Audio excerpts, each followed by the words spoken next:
won the toss, deferred, and Florida State receives the opening kickoff. It's Trey Benson, crosses over the 20 with a seam past the 40, and Trey Benson is into the open field inside the 20 with a stiff arm, and how's that for a start for the Noles? How about that? Gotta use that line from, what's that? That's Mel Allen used to say, how about that? Yeah. Amen to that, Chris. I mean, how it's called. I think things down in Tallahassee are a little nicer after last year's start. I mean, that touchdown that Trey Benson had on the opening kickoff against Boston College, first time that's been done all year long in college football. So nice to see someone from Florida State do that. Welcome to SportsTalk with Chris Heidel. And today's date is September 27th. We're getting down to the nitty-gritty with the MLB baseball. We'll keep you updated on the battles in the National League East tonight between the Mets and Braves going at it. Mets are taking on the Miami Marlins. They're going to call them the Florida Marlins. But our hearts go out to the folks in Florida dealing with that hurricane coming up the coast. So hopefully you all will be batting down the hatches and be safe. Don't be dumb. If you see heavy wind or heavy rain, don't be an idiot. Just stay home and be careful. These things are not something you want to play with. Tonight on the program, George Pachero should be joining us. He's doing something with his daughter real quick, but he will be joining us shortly or later in the show. But tonight at 7:05, we'll have the Browns, University of Browns football coach James Perry will be joining us. It's Battle of Rhode Island this weekend, or AKA the Governor's Cup up there in Rhode Island between Brown and our good friend Jim Fleming and the Rhode Island Rams battling each other. And then the voice of JMU football, Dave Riggert, will be joining us at 7:15. JMU rolling into last weekend to Appalachian State, pulling off their first win in the Sun Belt. So that's and they also got received some votes in the top 25, Adam. So that's pretty cool. Yep. And then at 7:30, Maine's football coach who took over, brand new head coach for Maine football, Jordan Stevens, will join us. Jordan and the Black Bears are going to be rolling down to Villanova Villanova's going up there this weekend to play each other. They are going up to Orono, so big game in the CAA. It's a big sports show tonight. We did have a kind of chance last week to take a road trip to Michigan. To see Maryland take on Michigan, and Maryland. I got to say, Adam, they hung in there. Yes, they did. I think when you fumble the opening kickoff and you're down by 7, and nobody in their right mind is down by, you can't come back from that. That's like baseball. If you're down 3-0 or 5-0 in the top of the first, you're playing you're looking up trying to get back up the top of the hill. So it's very hard. So so let's bring in the coach of Brown University, Coach Perry, will be joining us right now. Hi, Coach. How you doing? Great. How are you? Doing great. Are you ready for the Battle of Rhode Island this weekend? Oh, yeah, big time. It'll be a great challenge for us. It's the Governor's Cup up here in Rhode Island. That's awesome. Yeah, you guys in Rhode Island has been playing this cup, this Governor's Cup for a while, except for 2020 when everybody didn't play everybody because they were afraid of COVID. But this is every year you guys play late September, early October. So just talk about this big rivalry. Yeah, I mean, we've played it 106 times. One of the oldest in America, and recently we have played it very evenly. So I think like many Ivy League schools, you had your in-state rivalry for 70 years. We played it, and I think it's almost a dead heat the last 60, say. So it's something I've been a part of as a player and a coach. And we look forward to it. Go ahead, Adam. Yeah. Now this weekend, like you mentioned, is the Governor's Cup. So tell us how big of a football game this is in the state of Rhode Island. I'm assuming it'll be half Rams fans on one side and half Brown Bears fans on the other side. Yeah, and I mean they're talking about a sellout down there. So we're going on the road. It's a fabulous place to play. URI is a great school. They got a really terrific CAA football program. This year's no exception. They're awesome. And they're talking sellout. And for both of us, for Jim and I know our alums are very in tune to it. I have teammates who, we talk about the Governor's Cup and what it meant. And in an era where a lot of schools don't have that continuous relationship in state, people are switching leagues, everything's changing, all this stuff like this. Brown URI has remained consistent. So that's fun to be a part of. It's almost like the Florida rivalry, Miami, Florida State. People don't really see Rhode Island's not the biggest little state in the world, but you guys play. It's almost like when you drive through it, Adam. It's actually bigger than you think it is. Yes, it is. Because I can say it's because I have a few friends that live in Rhode Island, so I've been there, so I understand how small of a state it is. Yeah. Well, Coach, let's talk about last week. You guys played a game last week.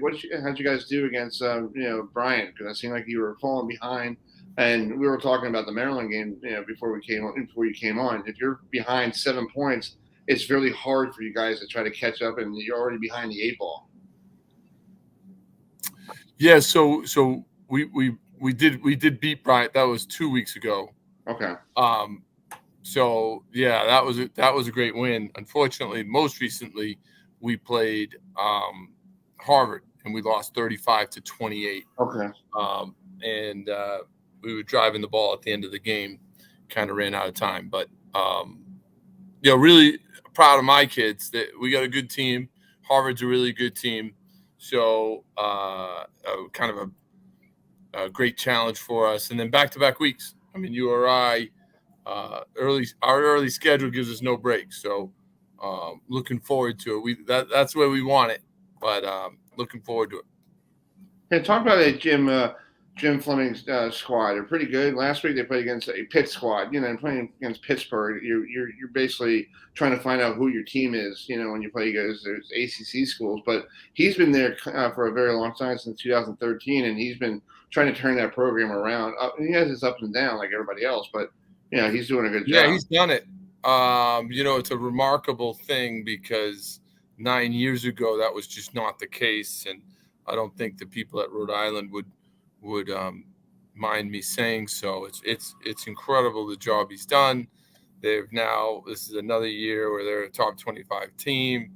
That's 2 years in a row they've had very, very good teams. In what most people regard as the best league in the country. So this year's no exception. The Pitt game, they're very competitive. That's the ACC champs, and they had it. It was a 14-point game. They kicked an onside kick at the very end. And actually, it's how they lost by 21. But they're an awesome team. And early in the season, you see that when they're playing the games, and then most recently in that Pitt game, it's very clear. Hey, Ann, I got a question. Yeah, I was looking at your schedule, and in a couple weeks, you guys are gonna face Princeton on national television on ESPNU. So tell us what that's gonna be like to have the Brown Bears football team on national television, so the whole nation can see this incredible football team. Yeah, and our guys are working. I'll tell you what, I love every chance we get to play in a big setting. It's important to the school. It's important to me because, recruiting these guys, I know how hard they work. I know where we're at and going as a program. That'll be fun. This weekend, we'll be at the Capitol on Thursday. They do a big press conference with the governor here. Like I said, I think they're talking sellout. So it'll be a lot of fun. That's cool. It's great that you guys have a sellout. It's going to be great for the kids to hear a lot of noise and it's great for this Governor's Cup because if you have, you keep selling out, you never know. One day you might get College Game Day stopping by. You never know. Things could happen. They'd be like, hey, Brown and Rhode Island, let's go there. It might be one of those classic rivalries. We gotta get Chris. I'm gonna put Chris Berman on that. Yeah, we should. We should get you guys on there because I think that would be a great thing to promote the state of Rhode Island. Because I don't think a lot of people see Rhode Island as a football area because of how between Michigan, between UMass and New York and Connecticut. Sure. Yeah. So Coach, just if you were like not coaching this game and you're doing we'll say broadcasting this game, what are the 3 keys that your University of Brown got to do to beat Rhode Island to keep the cup? Sure. Yeah. We're always trying to play fast. We like a few screws across the nation. We're a play fast operation. I think for us, we need to take another step in that direction. Getting a chance to play a lot of guys. Like we got to play a lot of guys on Saturday. And that's kind of written into our DNA. So I think the faster we play, the more guys we can get on that field on Saturday, the better we'll be. Heck, it'll be a great physical challenge. So looking forward to it. And I know both teams will be ready to play. And it's actually 6:00 in the evening. So that's a good thing for, little football underneath the lights. That's great. Yep. 6:00 down at URI. And it'll be a lot of fun. So cool. Appreciate it. And I appreciate you guys having me on, and best of luck with the show. And I know that it'll be for anybody who's watching who can make it. It'll be a great game on Saturday. That's cool. Yeah, I'll keep an eye out. I'll be up at Delaware watching Delaware and Towson, so I'll keep my little eyeball watching to the computer to see how you guys are doing. Nice. Thanks, guys. Thanks so much. Have a great evening. Thanks, Coach. All right, there he goes. Wow, he was gone. Be gone. It's like, damn. So that's Coach Brown, head coach of Brown football, Coach James Perry, joining us. Big game this weekend up in beautiful Rhode Island. It is beautiful up there. I've been there. Yes, it is. Yeah, it's called Providence, Rhode Island. Newport, Rhode Island's a really nice place to go. So, I think they had the America's Cup yachting races at Newport a lot when it was around. So, Newport is a popular place to go for vacationers. Yes, it is. We had a firing over the weekend. Adam, did you see it? Yes, we did. Georgia Tech said sayonara to their head coach. Later Jack, coach from. I met him a couple times. Really nice guy, Coach Collins. But I feel seriously, it's hard for him to, when you're playing and when you're trying to take over Paul Johnson's spot, it's very hard to try to keep, changing an offense is the first thing is because Georgia Tech is known for the option. And then you're switching everything out going, okay, we're going to be more proactive, pro-style offense. Everybody's going to go, what the heck is going on here? But hey, look at the buyout. Yeah. That guy's a rich man. He doesn't have to work anymore. No. And Chris, did you see some of the people that were nominated for getting to be coach Georgia Tech? One of them was Deion Sanders. Yeah, but I don't think Deion wants to go to Georgia Tech. I think it's called. I think he's happy at Jackson State right now. He's got that program. Between you and me, Black college team. Yeah, I'm saying, but I think Coach Sanders may want to go back to Florida State University, probably. But hey, let Coach Mike have a good time. He's doing all right now. He's sold it. He's doing a great job. The new coach Brent Key will be the interim coach this weekend in Pittsburgh when they take on the Panthers. So we'll see what kind of offense. It's like this week. It's like, who are you, Georgia Tech? What's going on? Yeah. Last weekend, I had a chance to make a trip to. We're waiting for Coach. We're waiting for the voice of JMU to join us. Coach voice Dave Riggett will be joining us. But I had a chance to go to the Big House. So here's a little clip from that game last week that Maryland taking on Michigan. Here's Tagovailoa in trouble. Breaks contain. Squares his shoulders. Tucks it and runs. Dives forward and gets out of bounds. And he picks up a first down. Helmet comes off. He may have to sit a play. Maryland came out short against Michigan. It was a tough loss for the Terps, but they're back at it this weekend against the other Michigan school that is actually, if you look at the map, George, Adam, they're actually 15 minutes away from each other. Yeah, Michigan State. It's like, Yeah.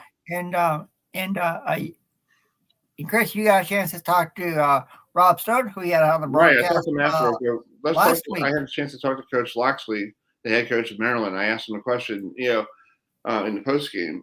Losing to Michigan, I know there's no moral victories, but can you still, what do you take from this loss? So this is what I asked. This is what his response to it. Is there anything positive? I know losing this game is not really happy, but is there anything we take from this that help succeed more throughout the season? It's so early for us to do that, and I know you guys hate when I say I need to go watch the tape, but if there's a positive, I think the DNA of this team has been a team that's going to play for 4 quarters. I don't ever feel like we looked at the scoreboard, and we had every chance to. When you give up a cheap touchdown at the end of the half, you give them 7 points right at the beginning. We give up, the game is on the line. We gave up a long run to put them ahead when we had a chance to stop them, and then the 2-minute drive that Billy Edwards came in and executed. I mean, those are the things that give me hope that they're listening, that they understand that we're not a team that will play to the scoreboard. It's all about us executing the things that we ask them to do. And, until I get a chance to watch it to see what are the positives, that's really all I can give you, just in a quick snapshot of the game. Last question about the Zoom. That's a good question. Yeah, good answer there. Yes. Yeah, but when you're like Maryland, it's you're trying to build a program, and I feel like Maryland can hang with anybody in the Big Ten. I think last week they showed that if they were down 7-0, they're not going to. Because I felt like if you're down 7-0, botching a opening kickoff, and you're going, oh God, I'm down by 7 already. Sometimes teams go, their psyche gets in their way, going, oh my God, I can't do this, and then they roll out the door. They decide looking into next week. And Maryland at one point, Adam, they were up 13-10. Yes, they sure were, Chris. Yeah. I'm thinking to myself sitting there in the press box going, ooh, am I going to see an upset here? I'm thinking like, this is going to be a great trip. And I'm thinking, wow, I'm going to have a great time. Getting there was an adventure, but it was fun. I'm thinking, but that cheap touchdown right before halftime that Michigan got, if you look at that play, Adam, does that remind you of something? Yeah, it does. Reminds you of what the Ravens do. Yeah, it does, Chris. I just saw that on Sunday, because Sunday the Ravens did the same thing, that little shovel pass. Yes, they did. To Mark Andrews for a touchdown. And that was a similar play that you saw on Saturday in Michigan, because both brothers work together. I believe so. They do. I I talked to Jim last year, and I asked him, before the bowl game, I said, hey, what's it like having your brother in the NFL? And he goes, yeah, it's great that he's in the NFL. And I said, you guys worked. I don't want to talk the family secrets away, but, and he goes, that's a good point, but he does help his brother out with some stuff with plays. And I think John does the same thing as well. Like, hey, Jim, here, use this, this might work. It's like your brother. My brother helped me out with different situations. Sometimes it doesn't work out the right way, but we're still waiting for Dave to join us here. I guess he's. I texted him today. He said he got the link. Did you see what happened over the weekend, dude? With the Miami Dolphin game? Oh, Chris. Yeah. You didn't know what we're talking about. I watched the whole game, and watch this clip real quick, okay? And we'll go right back to it. Okay, hold on.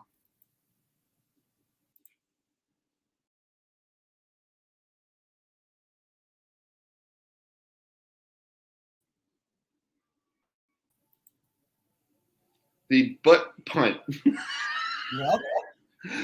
Hey, Chris. At least Mark Sanchez. At least we can say Mark Sanchez has a monkey off his Well, he Yeah, sent a tweet out the other day, right after that happened. And this is what Mark Sanchez says. This is what his tweet said.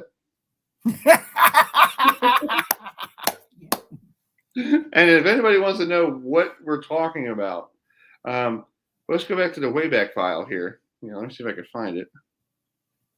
Yeah, the Wayback. Yeah, here it is. It's the Wayback File. Let's go way back to the 2016 season between the Patriots and Jets. And some guy named Mark Sanchez had a fun what he did for himself, what we're talking about. Here it is.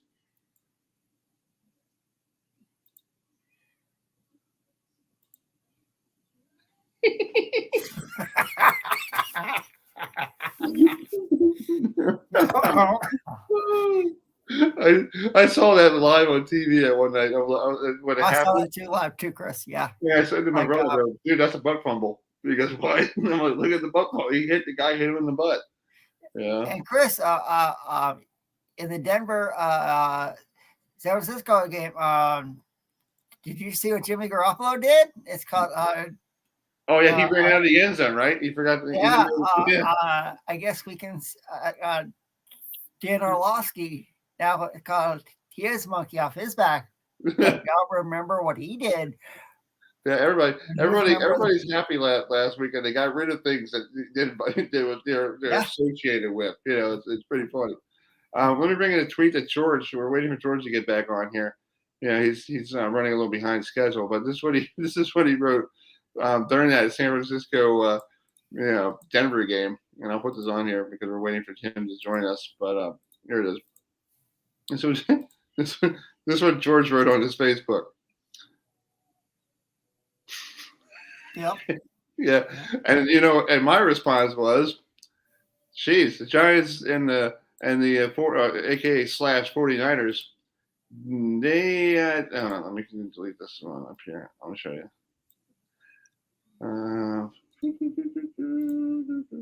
I think it's they need a closer like Rob Beck. Oh, that name brings back memories. Oh, that name brings back memories. Oh, I was going to say. And Chris, I think it's the second time in NFL history that final score was 11 to 10. I think it happened like a couple of years ago. And I think one of the teams was the Pittsburgh Steelers. So it's like, I don't know. Yeah, that's true. What else is going on here? Oh, before we'll bring in, hopefully in a couple minutes, we'll bring in Coach Stevens, but we're going to wait for Dave to join us. Let's see here. Yeah, Charles. Okay, Charles is good. He's perfect. On this date in 1992, the Pirates won their third straight division title. Yes, and some guy named. I guess we played again. Take a wild guess. Mets. Yes, I saw that last time. I'm like, you got to be kidding me.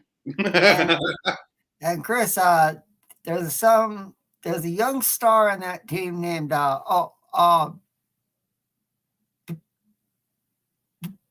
Barry Bonds.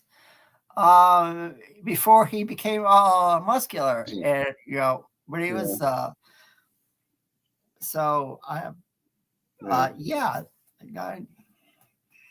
Yeah. And then I was going to play a video about Metallica on this date in 1986. Their bass player, Cliff Burton, passed away after a bad bus crash. Yep. Yeah. And between Stockholm and Copenhagen. So that's some little news tidbits from around the sports and music world here. So anyway, so it's a big game. Let's bring up the schedule this week, dude. Some big games in college football. We could pick the click. I think you won again last week again, and I think I won too because I think who did you pick last week? You picked. I picked Tennessee beating Florida. Right, and I picked Notre Dame. Spanking North Carolina, and they spanked them. It's called the Tar Heels gave up a lot of offense to the Irish. So, and Chris, it's called my pick this week is going to shock a lot of people. Okay, let's bring up College game day is going down to NC State and Clemson. Right. Well, talk about that Clemson game. That was a good it's game. called NC State is for real. And I think they're going to give Clemson a lot of fits. So my pick this week, Chris, is I have NC State going down to Death Valley, going to Clemson, South Carolina, and upsetting the Clemson Tigers in prime time. Wow. Alex pick will be NC State. Because they almost beat them last year, right? Yes, they sure did. So, yes, they did it. And Chris, it's called if NC State beats Clemson and Florida State beats Wake Forest. Yeah, that's true. Florida State, NC State could be a primetime game next week with College Game Day in Tallahassee. Yeah. Raleigh. Yeah. So, but we got to get rid of this hurricane first. So we got to make sure that gets out of there. So, yeah, my pick is going to be I'm going to pick my Seminoles over Wake Forest because I feel like we haven't seen a 5-0 Seminoles team in a very long time. Yeah. True. Yeah, and if they keep winning, they could be in Charlotte for the ACC championship game. Oh yeah. And maybe you and I could go there, buddy. I'd go. I'd find a way to go. I'd find a way to go there, Chris. Oh yeah. I'd find a way to go there in 2 seconds. Oh yeah. Maybe you and I. Maybe you and I could cover that game together. You know. Oh yeah. I mean, it's like, and Chris, it's called if Florida State keeps winning after NC State, they have Clemson. Right. Exactly. So both teams could be undefeated, when that game happens. Right. They could be undefeated, and they could be, battling because this is the last year for the ACC divisional sections. Because next year they're going back to the old classic way of, the top 2 teams. I think that's a better way of doing it. Yeah, I agree, Chris. I agree. Because why do you want to have that divisional stuff doesn't really work. Folks, it's 7:27. Thanks for joining us here on the Chris Heidel Show, here at the Sports Talk with Chris Heidel. That's Adam and I from our good home base in North Carolina, who, and then our friend George Bashiro will be joining us shortly. Tonight is the Daniel Wilcox will be joining us for his final time for right now. He's going to be a little bit busy in the month of October, so he's going to join us later down the road. So tonight's his last appearance on the program, but he's always a friend. He'll always join us whenever he can. He told me today that he has stuff coming up on Tuesdays in October. I said that's fine. I totally understand. And you're doing this out of the kindness of your heart. A lot of people don't realize that when you do these shows, these people are giving up their 15, 20 minutes of taking care of a girlfriend or taking care of their dogs or taking care of whoever. It's hard. It's hard for them. But a lot of people need to, but I appreciate him taking the time out, on his busy schedule to do it. So, well, I guess the coach, our voice of JMU football, Dave Riggert, hasn't joined us, but hopefully we'll join him. He'll join us later, or we'll get him another time. I know JMU is a little bit busy, so let's bring in the coach of Maine if he's out there. I see him there. He's got a dark in my, dashboard area. If he's there, we'll get him on. Yeah. So, what kind of stuff you bringing up there, buddy? It's called, since we're having someone from Maine, I might as well have a Maine shirt. You're bringing on the Maine shirt. That's awesome. You're bringing home props. Chris LL Bean. So it's like, that's awesome, dude. LL Bean is based in Freeport, Maine. So it's like I had to. That's awesome. You bring your own props to the program. That's right. So, all right. So let's bring him in here. Yeah. Hey, Coach, are you there?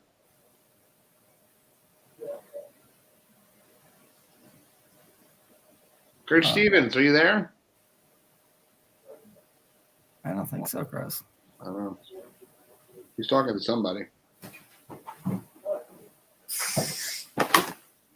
Hold on. We might have transmission here. There he is. Well, how's it going? Hey, Coach Stevens, how you doing? I'm doing well. How are you? Doing great. Welcome back to the CAA after a stint at Yale. Welcome Yeah, back. thank you.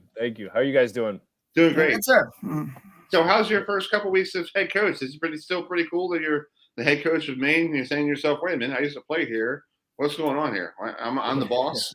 Yeah, absolutely. I mean, certainly honored to be here as the head coach, and something that I feel fortunate. I feel fortunate to be in this position and be able to lead this program. This is a program I'm, it's in my heart and my soul, and I feel, a lot of pride towards the University of Maine and Maine football in particular, and what it was able to do for me. And this is an opportunity for me to lead this program, and I'm fired up and just attacking every day. Nice. And you played under Coach Costco, Coach Jack. He's such a good friend of our program. What did you learn from him as a player? Did you use some of his mannerisms when you coach? I mean, I learned. I was fortunate enough to play for Coach Cosgrove and then coach for him. Under in his staff for 4 years. So I was able to really, see him as a coach from a player's perspective, but also, work underneath him. And, in both cases, I thought Coach Cosgrove is consistent. He's the same guy every day. He's high energy. He's fair with the players, demanding. He demands the right things too. Accountability, discipline, effort, and having a great attitude. Those are the things that, I think are a part of any winning program. So, those are things that, we still say today. And I think any coach can agree on those. So, those are the things that, I was able to see firsthand is, his ability to lead a program and put it in the right direction. Yeah. First of all, Coach, I love going to Maine. It's called, Chris knows this. I'm a huge fan of professional bowling. So it's called, last couple of years, I've gone up to Portland, Maine. I've eaten my fair share of seafood. Okay. So it's called, I love Maine. So it's called, this weekend, you guys are playing the Villanova Wildcats up there in Orono. So, talk to us about this game in the CAA. And what are some of your keys of how you guys can knock off the Wildcats? Yeah, it's our first CAA game of the year. We've had 3 games so far. We had a bye week last week, which was good for our players to get back healthy, for us to get a jump on Villanova, which we felt we did last week with a couple practices. And where we had a practice this afternoon, and we feel like we're well on our way in our preparation. Villanova is a tremendous program and had a ton of success, and Coach Ferrante has done an outstanding job with that program and taking it over. And obviously, someone who's very familiar with Villanova and his long tenure there. Starting on offense. Connor Watkins, I think he's a terrific quarterback who's come in and really been a playmaker for them, followed by their running backs. And, they really have 3 running backs they can lean on, and they have experienced offensive line, dynamic receivers defensively, really running a similar system that they have been for many years, aggressive defense that's going to be moving and, changing the picture on our offensive line and for our quarterback. So, the keys for us is, we got to do a great job of just doing our jobs and being physical. That's always the number one thing for us is we want to be the most physical team. We want to be able to execute, and we want to create some takeaways in this game. We want to be able to control the ball on offense and create some takeaways on defense. Hey, Coach Stevens. We have Coach Stevens, the head coach from Maine University. When you played against Villanova as a player and coached against Villanova, do you see any similarities with Andy Talley and Coach Ferrante? Because they worked together as a good bunch for a long time. Do you see any similarities going, hey, I saw that a couple of years ago when I played against, Andy Talley, or what do you see? I mean, I think the one thing that's always been consistent with Villanova is they have great players. They always have a talented roster, playmakers on both sides of the ball. And that's no different this year. They have, as I mentioned, they always have a great quarterback as well, someone who can distribute the ball and extend plays. And that goes back to the time when I was a player. So, I think they've really kept that going, and this will be a huge challenge for our program. Yeah, just talk about the weather out there in Maine. This time of year is getting close to. People don't really from the south go up to Maine to play football because of all that snow coming soon. But it's still nice weather up there. Yeah, we had nice weather today. I mean, we had a more fall week last week. I think our first game was in the high 80s or low 90s. Our first game against Colgate at home, and I think this game on Saturday is going to be in the upper 60s, low 70s. And you got another question? Yeah. First of all, it's called. I'll duck my head and I'll show you what it's called. Since you're on the show, it's called. I had to have a Maine shirt. I see that. I see LL that. Bean up there. Absolutely. In Freeport. His own props to the show. Absolutely. But you guys have some new members this year. Hampton University, which has always been a really good HBCU program, and Monmouth. So tell us what it's like to face these two programs in the coming weeks. Yeah, Monmouth, a program that I think is just is such a tough program in their players. Their coaching staff does a great job. They've had a lot of stability in their staff as well, and just seeing them compete against Villanova. I mean, they didn't flinch at all. They came out, they competed for 4 quarters, and were really able to pull out the win. And just they deserved it. I thought they played throughout the game. And they've had a lot of success in the Big South.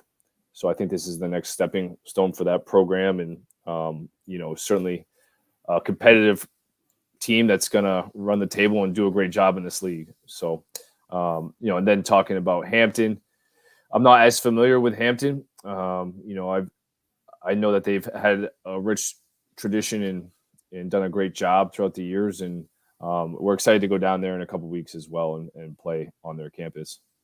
Yeah, that's true. It's a great league in the CA. It's very competitive. It's like you don't know what comes every Saturday. One day you could be, dominating, and the next game, you lose. So it's like every given Saturday you don't know, what you're going to see from different teams because everybody's so competitive and they're so even in this league. Absolutely. I mean, you look at the scores. There's a lot of fourth quarter, situational football that's going to come down to the end. And unfortunately, we spent a lot of time on those situations throughout preseason, is making sure that our guys were ready to play in the fourth quarter, and we were able to do that in the Colgate game. We had a chance to close the gap in the Boston College game. We came up short in both those, but I think we're headed in the right direction to be able to earn a victory on a Saturday. Yeah. Talk about playing in their last game against Boston College. What did you learn from? Because I know a lot of teams, when they play against an ACC squad or a Power 5 squad, they know for a fact, you're not going to. Hopefully, you pull out a big upset, but you have a lot of opportunities to see what your program looks like against great competition. What do you see? What did you see in that game? Going, okay, now we could play against people in the CAA like Towson, Delaware, and everybody else. I thought we showed we can hang with anyone. Especially in the CAA, we have tough players that, as we just talked about, are going to compete. They're going to play with energy. They're going to play with enthusiasm all over the field.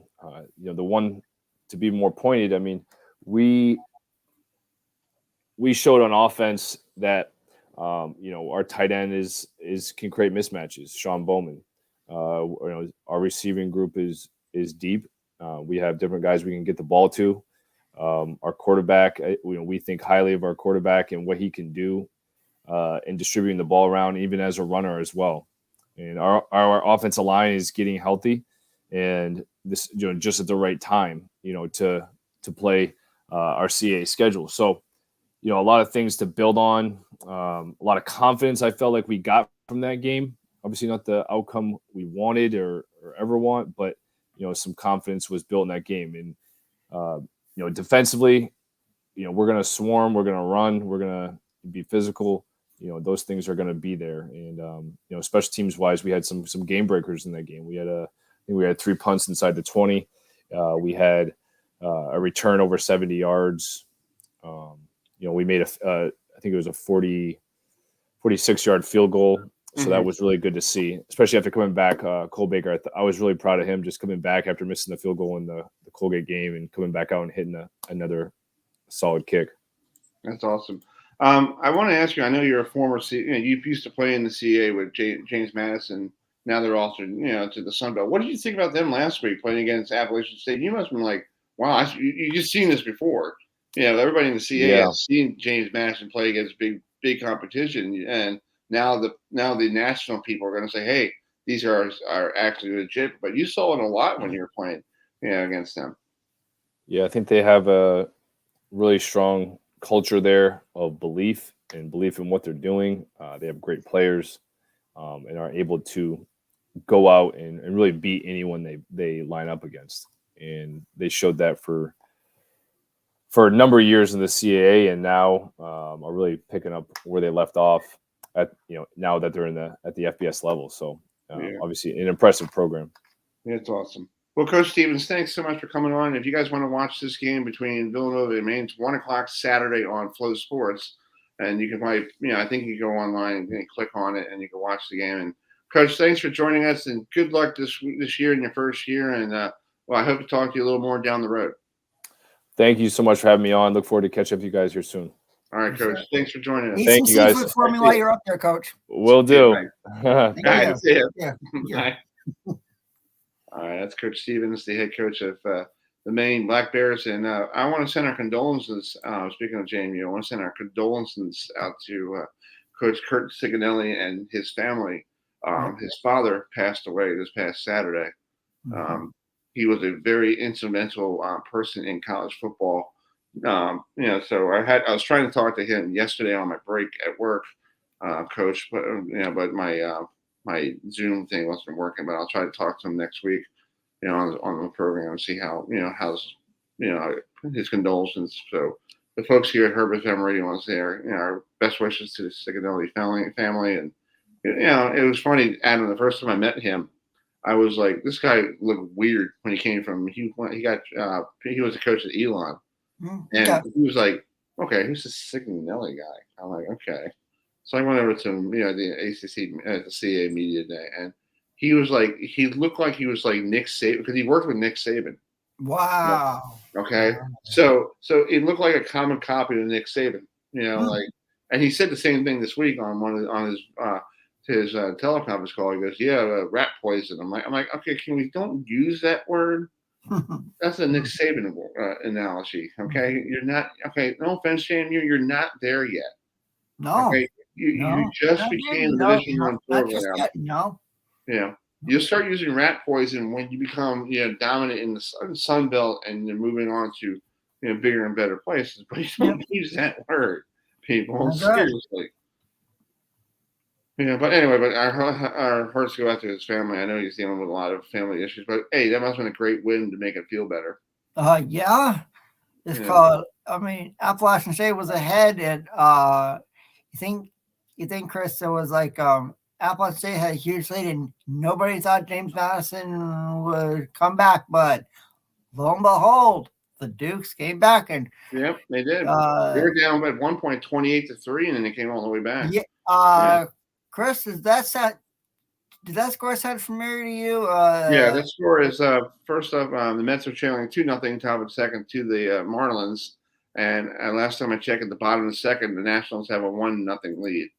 So it's now 2-0 Nationals, top of the third, and the Mets are coming to bat in the bottom of the second, trailing 2-0. So it seems like it's going to be a battle for next week. I didn't realize they have an extra week until I was looking at stuff. So it's pretty interesting. So let's bring in this gentleman, Yale, University of Yale. I guess Yale's in the same. Is that in Rhode Island too? Yale's in actually New Haven, Connecticut. Connecticut, okay. Well, they're going to be taking on. They're going to be taking on Howard University this weekend. They're playing a one of these games that's called. Let me bring it up here. The NACP Harmony Classic between Yale and Harvard this Saturday afternoon, and Spencer King will be on scene, having a great time watching this game at the Yale Bowl. So Hey, Spencer, how you doing? And thanks for coming on the program. Yeah, thanks for having me. Good to see y'all. Yeah, so talk about this game coming up. Yale taking on Howard. It looks like it's not an NCAA tournament matchup. It's kind of one of those like special game that this was put together. So talk about this game, how special this game is for Howard University and Yale.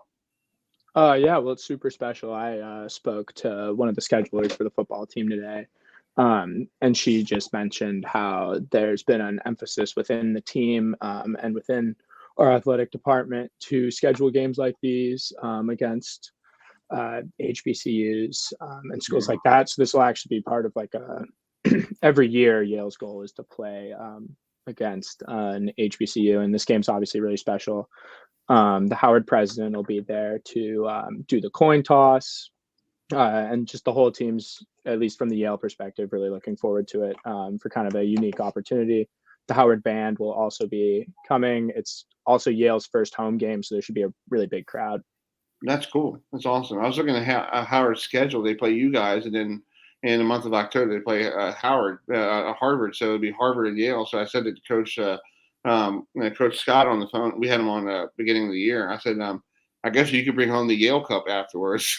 And you beat both schools, that's the big rivalry game at the end of the year, Yale and Harvard. But he's like, yeah, I guess I don't get the trophy if I win it. I'm like, you can, but this is so cool for schools like Harvard getting Howard to get there, come up there and see what this is the mecca of college football. I just came back from Michigan, where the big house, and that's like where you and I and Adam used to watch on TV a lot. And people don't realize football is more Yale and Harvard, because that's one of those old school rivalries dating back to the I think George Washington days. Yeah, I mean, we're definitely like one of the oldest football programs. Right. Football starting in the Ivy League. We're super proud of that. So it's always fun to have new schools play. Yeah, it's awesome. Hey, Adam, go right ahead. Yeah. Buddy. Before I ask a question, I'll let you guys know. Because I had a late grandfather who graduated from Yale, so it's like I am a Yale supporter, Spencer. So living here in North Carolina, I'll always say, "Go Yale, beat Harvard." But talk to us about the history of Yale football. You guys play in a very cool stadium, the Yale Bowl, class of 1954 field. So tell us about for fans that have never seen the Yale game.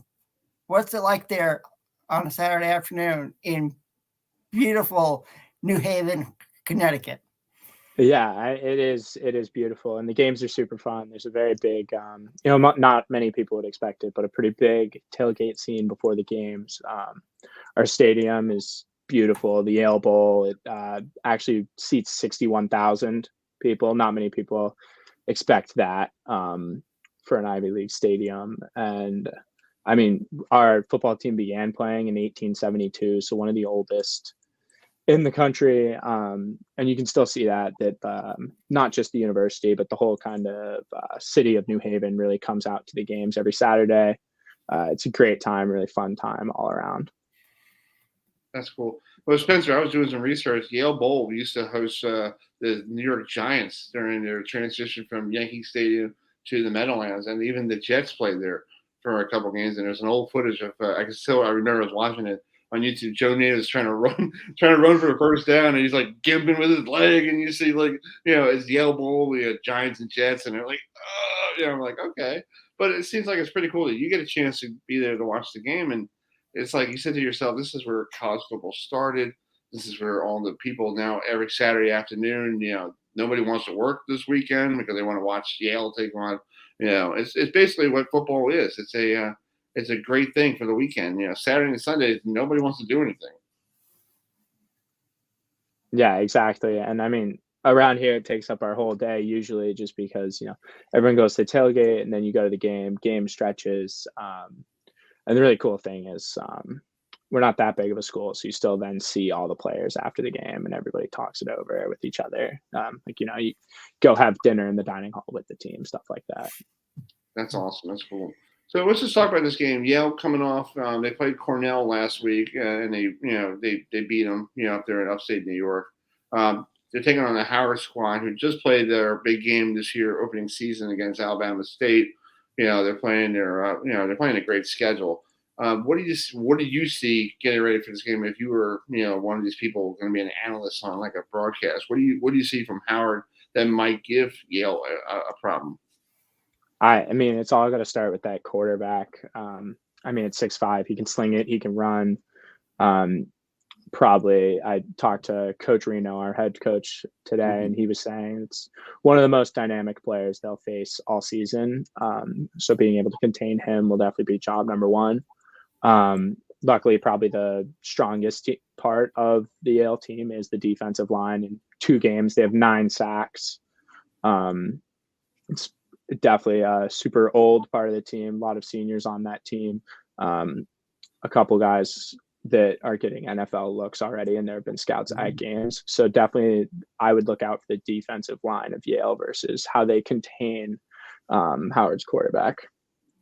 That's true. You got to make sure you got to, on the MEAC, they do a lot of, scrambling, a lot of using their quarterbacks do a lot of running. So it's always good to see, but it's really hard for teams like Yale not used to a scrambling quarterback.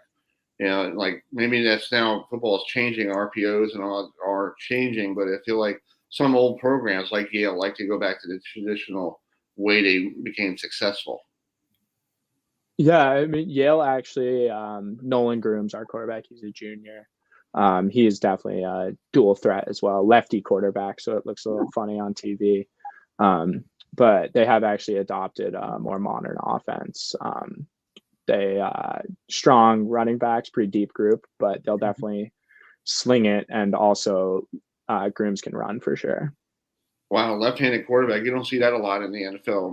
Like the only left-handed quarterback you think of is Michael Vick, or if you go old school, Steve Young. Steve Young was one of those like classic quarterbacks, but you don't see a lefty. Lefty is like one of those like rare breeds. It's like, wow, you're a lefty scrambler. Wow, that's pretty cool. Mm-hmm. Yeah, very. Yeah. Adam, you got anything for? Now, Spencer, since you live in Yale,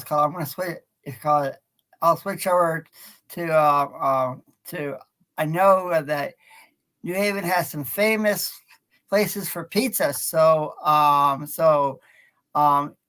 if Chris and I ever were to go to New Haven to see the Yale Bulldogs, where's the best place in New Haven, Connecticut, to get a cheese pizza? Oh boy. I mean, Pepe's and Sally's. Yeah, Pepe's and Sally's are definitely the biggest two. Yeah. If you're okay to wait for an hour or so to get a seat. Yeah. But those are definitely the big 2 most famous New Haven pizza slots. Nice. So where you live in New Haven, is it where your dorm is it a little more easy walking distance to get food, or do you have to like call Uber Eats or or DoorDash and go, can you come over get my food? Is it easier for you? Yeah, I mean, we're right in the city, so you can walk to food pretty easily. Any sort of food you might want. That's awesome. Well, Spencer, thanks so much for coming on tonight. I appreciate it. When I was looking around to try to preview this Howard, because we're locally here, they're actually like 30 minutes down the road where we are in Washington, D.C. And I'm like, I got to find somebody to cover Yale. And then I'm looking at it going like, there's no people except for your student paper. I was like, oh, let me reach out to him because, he's probably, but real quick, what's it like working in a student paper like Yale? Is it pretty cool? Yeah, I mean, especially the Yale Daily News. It's, one of the best well-known student papers, super professionally run. It's a great time. I really love it. Nice. Did they look at your article before they put it out and go, Spencer, you have some correction problems. Let's go back and get it fixed. Oh yeah, it's seen by probably 4 or 5 people before it goes out. Wow. Hey, it gives you the education, gives you the learning, and if you want to go in this field as a reporter, that's how they do it in Washington Post and all that stuff. Yeah, exactly. Well, thanks for coming on, and I think you're doing a great job covering Yale, and we'll try to talk to you down the road if there's another local team from us. We'll reach out and have you on the program, okay? All right, great. Thank you for having me. All right, buddy. Have a great rest of your week. Okay? Enjoy the game Saturday. Take it easy. All right, it's Spencer King, who got a reporter for Yale football for the Yale Daily News. Yale versus Howard, or Howard versus Yale. 12 noon Saturday on ESPN Plus. If you have ESPN Plus, you can watch that game as well. It's called New Haven's always New Haven, Connecticut is a real beautiful spot. So all you viewers out there and listeners, if you've never gone, highly recommend it. And Chris is called. You can actually take a train from New Haven, Connecticut. Wow, that's to cool. Grand Central Station in New York City. Nice. Yeah, I actually went up there to Mystic, Connecticut. I know Mystic. I know the aquarium. I know the seaport. That's where my lady was good up there. Grandmother took me.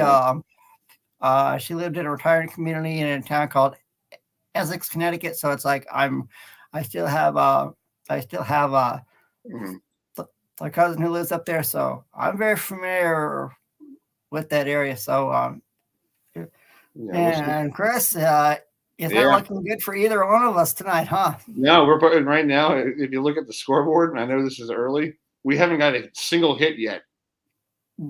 Both of us, both teams haven't got a single hit. Like the Mets haven't got a hit at all at the top of the third after 2 innings. The Nationals have been shutting out the Braves in that last, the top, 3.5 innings. So it's pretty funny. So we'll see. We'll see who gets no hit. That's the plan. Hope not. I hope it's not us or any of us tonight. But anyway, next Tuesday night on the program, I want to let you know next Tuesday night, our good friend Dave Lampton, who we had him on during the Super Bowl last year. Mm-hmm. He'll be joining us because the Ravens are taking on the Cincinnati Bengals on Sunday Night Football next Sunday night. So that's going to be a very, very good game for folks here in Baltimore. Joe Burrow coming to town. Bengals are kind of limping in. They're actually 1-2. Actually, they beat the Jets, and some guy named Joe Flacco threw 4 interceptions. So he's done. He's done. Yeah. He's done. But because they think Zach Wilson would be joining us this year, this weekend. But speaking of Baltimore, let's bring in Daniel Wilcox real quick because we're waiting for Charles Romes to join us. Charles is a former Bill. I don't know where he is. I like his helmets. They look really nice. So let's bring in Daniel. Let's talk about that. Last week's win for the Patriots over the Patriots. Ravens completely went up there, Daniel, and punched Bill Belichick in the face. That was a nice win. Yes, sir, man. That's what we do, baby. Yes, sir. Baltimore in the house. Yes, sir. Yes, representing, sir. baby. Anytime you beat the Patriots, you got to be happy and excited, fellas. You know what I'm talking about? Amen to that, Daniel. Amen to that, brother. Talk your smack, Adam. Talk your smack, Adam. Thank you. Yes, sir. Hey, I enjoyed it because this week I was smart enough to put Lamar Jackson in for fantasy football. And I was like, yes. And then I said to myself, yeah, Chris, that was a real bonehead move the week before, man. I don't know what you was thinking. Trust me, I'll agree with that, man. I'll agree with that. The man's playing for $300 million this year, man. What are you talking about, Chris? Get your mind right, dog. I got a phone call from my brother. My brother calls me up and goes, "Did you put Lamar Jackson in?" I go, "Yeah." He goes, "Good, because if you didn't, I'm going to come over here and beat the crap out of you." Yeah. You needed a butt whipping after that last one, for real. I know. Hey, I was glad I didn't put Murray in because Murray only got 15 points. I'm like, thank God I did the right thing. Hey, I don't ever play fantasy, man, but I think if I did, I would always bet on Lamar. I mean, he's guaranteed to get you some running yards, at least maybe 1 or 2 touchdowns a game at least, right? At least 1 passing, 1 rushing, or something similar. If they get anywhere near the 5-yard line, he's going to pretty much, do a quarterback sneak, or he's going to run the ball in on some kind of play action pass. I got to say, he's doing really well this year. I think he has that. He's trying to get that contract, and he's like, I feel like he's a lot more focused, more like determined to show people that I mean business. This Man, is what I want. I don't even feel that way at all. I ain't gonna even lie to you. I feel like one thing I can say about this kid, man, he's been really determined from day one to take this team to a Super Bowl. The first year that he got out there and he was the starter, he went out there and balled out from the beginning, and he never stopped. People, it's so crazy how this business works, Chris, because if you're not hot last year, people forget. They forget real fast how dope you are. And last season, the man started off almost on the MVP campaign. Then he lost half of his freaking team. He lost over 30 players last year. And then all of a sudden he's out there fending for his life, running for his life every day. And people forgot how dope he is when he actually has help. This year he got a bunch of guys back healthy and a bunch of guys ready to play for him, and he's ready to put his best foot forward. He missed last season just like you guys missed him last season. So he's excited to play, man. And when people started talking about like contract stuff, you think about it, he didn't play at all in the preseason. And then he got hurt like week 8 last year, week 10 or something like that. So he didn't play the last 7 games of the year or the playoffs or the Super Bowl, and then missed all the preseason. Of course, he's going to come out a little bit rusty the first game.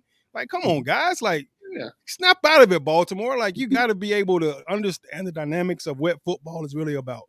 Right. And I saw this guy. I met this kid. I met Lamar Jackson when he was a freshman at Louisville, and he was such a quiet guy. He was so quiet.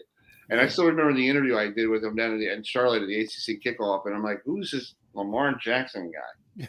And my buddy and I are looking at it, going like, okay. So he comes to our table, and he's wearing the gold chains with the cross, and he goes, yeah, I'm doing really good. I want to play really well. And he's talking very softly, Daniel. He's like, I got to find the interview. And he's like, yeah, I'm doing really good. I go, Jesus Christ. And I'm like, okay, all right, this guy's good. And then all of a sudden he just goes off on Syracuse, like week 2.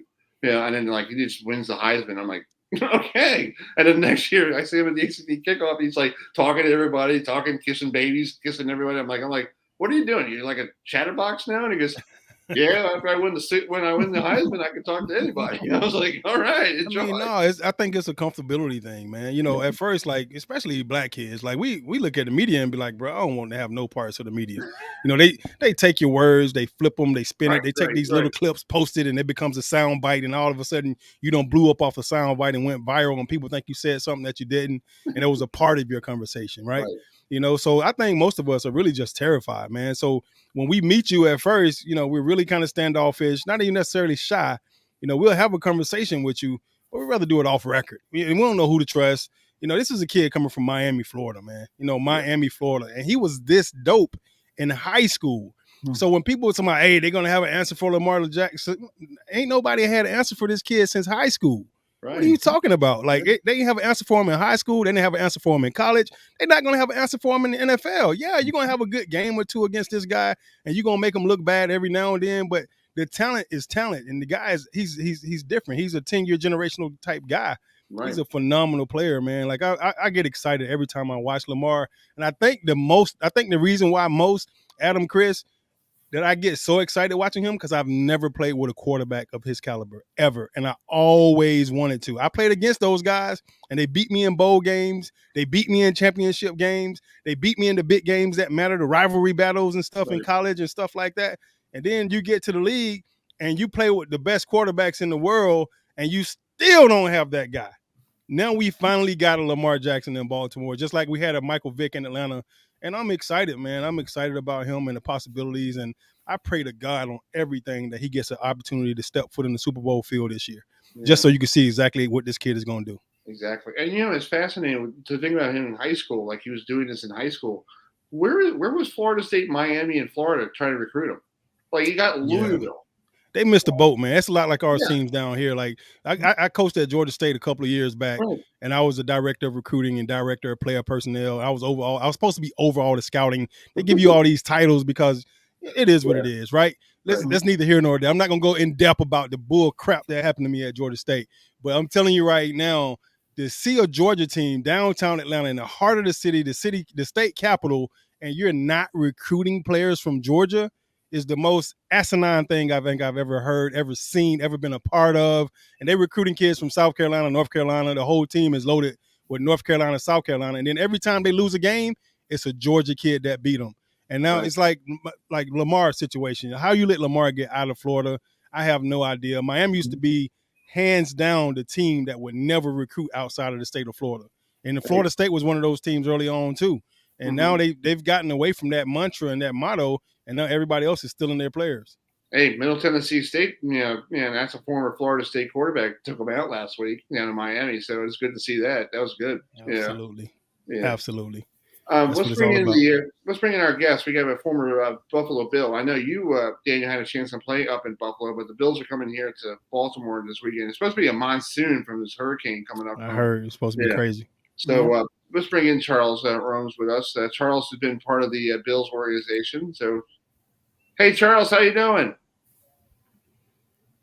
We can't hear you, Charles. Hold on. Yeah. Turn your mic. Unmute your mic, Charles. Yeah. His wife is helping him out. Well, thank God we got wives, man. We can hear you. Wives and girlfriends no more. Tell your wife we said thank you. Can you hear me now? Yes, ma'am. Thank you so much. I appreciate it. What would I do without her? I know. I can't do anything else without Nicole. I'll be like this. All right. Yes, sir. Yeah. So anyway, Charles, talk about your days at playing with the Bills. It's early 80s, and I do have an old clip I found on YouTube. You played at Shea Stadium against the Jets. So what's it like taking this fumble recovery back? So hold on, let me play it real quick. Oh. I found it. It's really it's really cool to see old footage. Charles got that fumble recovery, took it to the Charles, what is this, 1967? This is back in the early 80s. Hey, Charles, why they make our footage look so old? 1981 right there. That's Charles, why they make our footage look so old though, bro? It wasn't that long ago. That must have been those 16 millimeter cameras. Look at that, nice scoop and the high socks and these little high stepping in the end zone. That was sweet, Charles. That was sweet, bro. Nice man.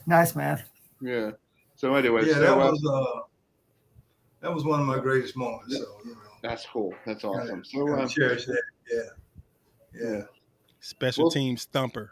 Yep. Yes, special team is great. So let's just talk about this game coming up against the Ravens and Bills. They haven't played each other since that playoff game where Justin Tucker missed a couple field goals. And if you're a fantasy football owner, thank God it was during the postseason because say that one more time, Chris. What happened? Justin Tucker did what? He missed a field goal. He missed an extra point last week and it hit a doink off the goal post. I'm like, I had to stop at work going. That's one of those things you got to say twice because you never get a chance to repeat that more than once. That's right. Exactly. He's definitely one of the best, right? Yeah. So Charles, talk about your take about this game against the Ravens. You had a chance to watch it from afar. What do you think about this little rivalry they got? Well, man, I don't know. I tell you, man, it is going to be a tough game for sure. Lamar is I look at Lamar and I look at the way they've been playing. Okay, they got beat by the Dolphins late in the game, but they're playing at a rate where they could go a long way. They could go deep into the playoffs. And I know it's early, but I'm just looking at the way Lamar's playing right now, man. I don't even know why they won't even go ahead and give him that money.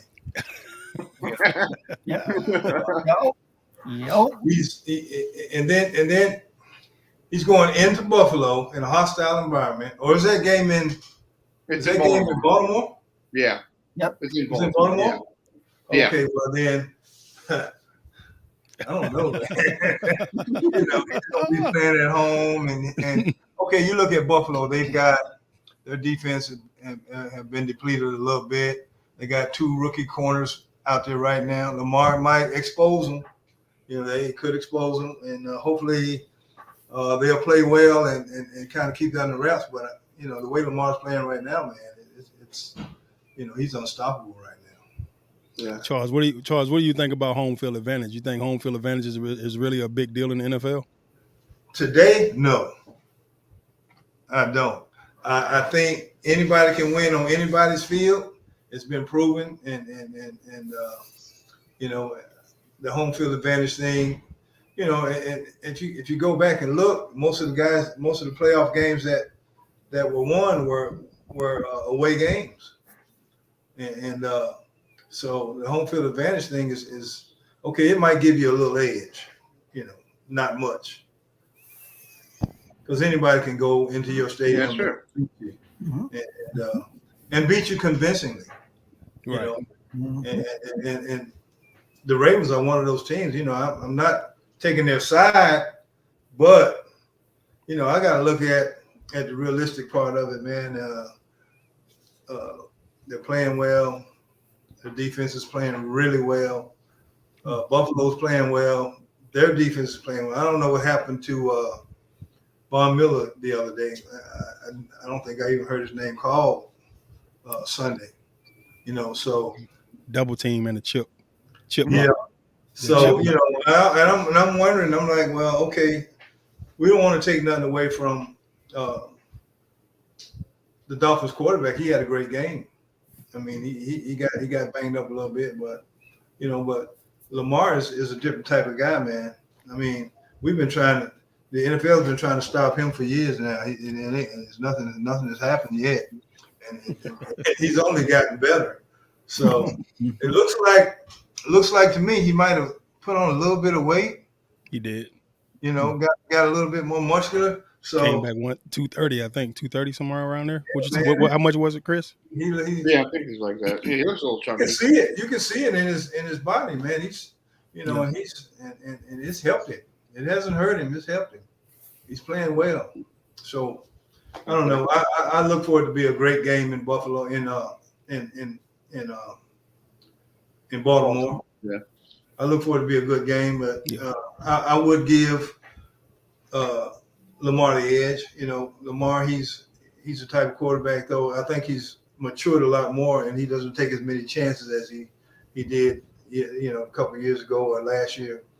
He's the type of guy that he'll try to fit that ball in there where he really can't get it in there. Mm-hmm. And, so I think he's matured a little bit. So he's gotten better, and I don't know, man. They need to take a look at that and reward him, and because I don't know, without him, who knows where the Ravens would be right now. I know exactly where they'll be. I've been there with the Ravens before myself. We had Kyle Bowler back in the day. We looked good on paper, boy, but game we ain't look as good. Yeah. I agree with Charles a lot. I feel like during COVID times, it kind of screwed up the home field advantage thing a little bit. But I think Baltimore is one of those cities that the fans are just so freaking amazing. It's kind of like Seattle when you got like the 11th man the 12th man and stuff like that, right? Where the fans actually become a part of the game. And I think Baltimore is one of those cities that you gotta, if you're not careful, if you let the Baltimore Ravens jump up on you early, what always happens, Charles, it happens every single time. I've watched this from Rex Ryan, from Wink Martindale, and I'm sure we're gonna get the same thing from McDonald. Mm-hmm. Where I feel like if they get 2 touchdowns up on you early, they pinning their ears back on defense and they coming.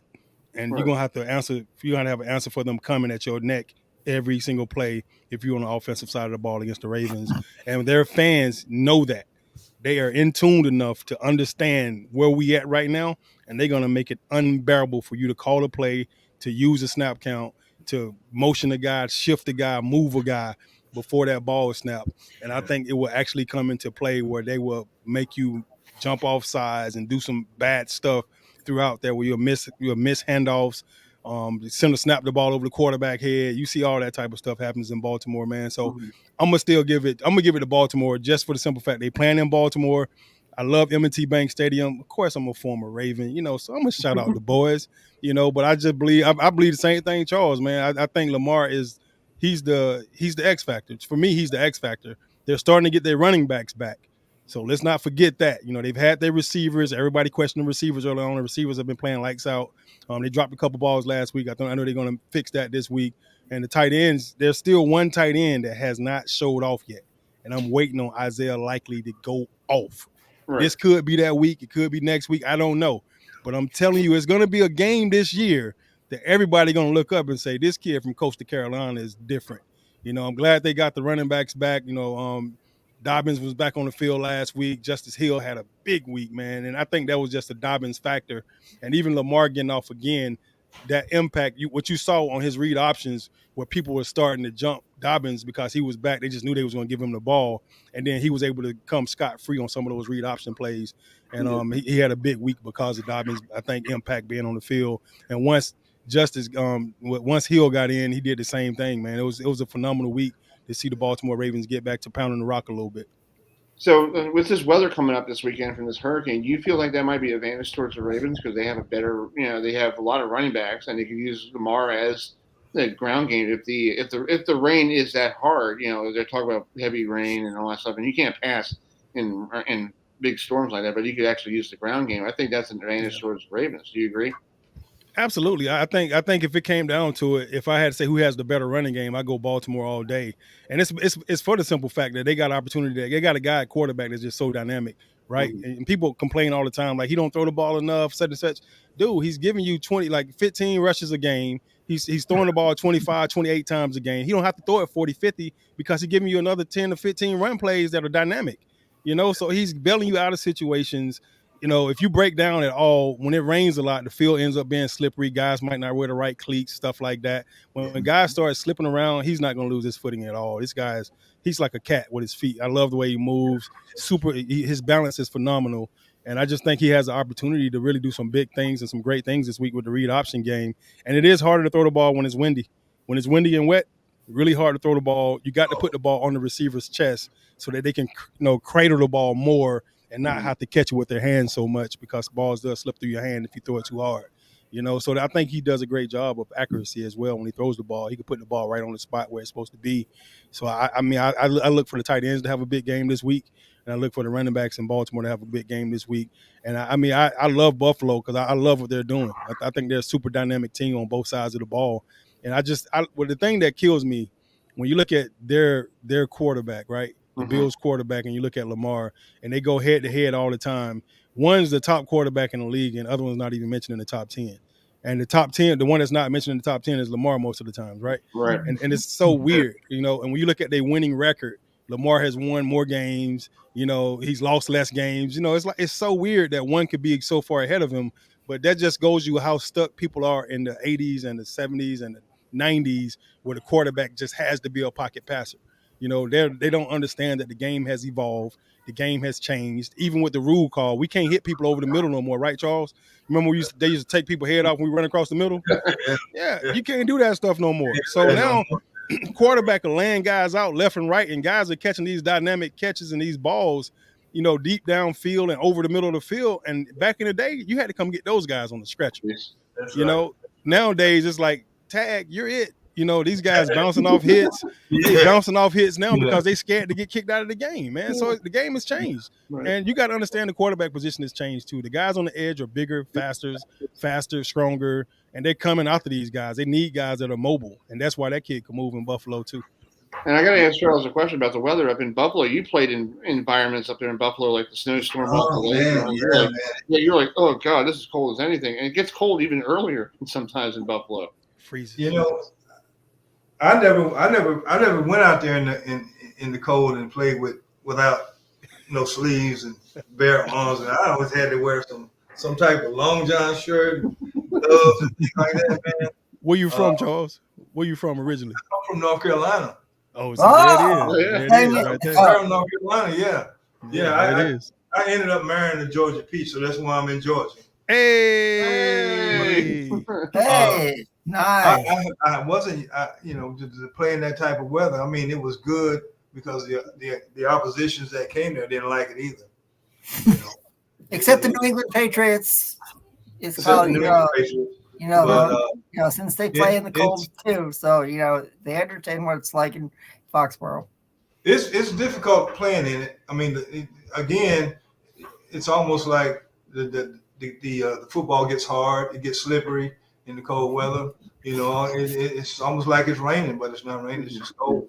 And the ground is harder. The turfs are different now. They've changed the turfs. I mean, we played on the turfs we played on had concrete carpet. And carpet with concrete underneath. It was almost like we were playing on concrete. Mm-hmm. So So I enjoyed playing in the cold though. It wasn't too bad. Yeah. I mean, if you weren't playing, it's a different story. But if you're out there playing, you keep your body temperature up and you'll be all right. Yeah. Well, you were talking about earlier, about quarterbacks like Josh Allen. You had a chance to be with Jim Kelly, for years, right?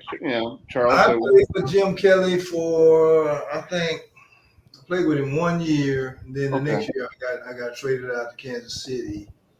And You know, I don't know. It's just business managing. It's one of those things. You know, I had been there for a long time, so they were looking to make changes in the secondary, and you know, and then I got traded to Kansas City, and it didn't work out there.